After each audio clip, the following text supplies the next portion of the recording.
issue is cultural. So quite often international students might come from backgrounds where feedback was not a strong component of their educational practice. Therefore, when contrasted with feedback at Imperial, they might not know what to do with it.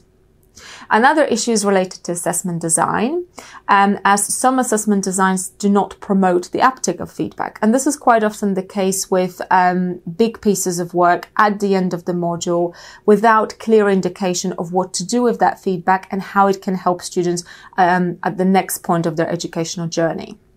The next reason is emotional. So feedback is quite a personal thing and can be taken quite personal. So it can also be quite difficult to hear.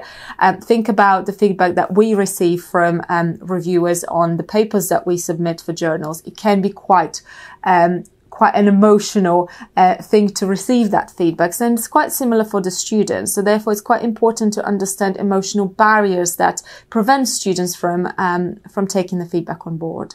The final reasons that feedback might not be understood.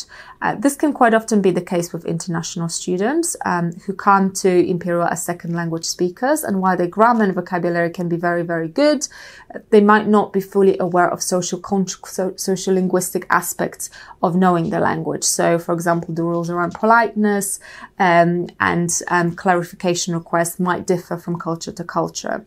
But this can also be the case for home students, because sometimes the discipline-specific language can also be quite difficult to understand. So it's important to be aware of those issues and be clear in how you phrase feedback, taking into account those different cultures and contexts the students come from.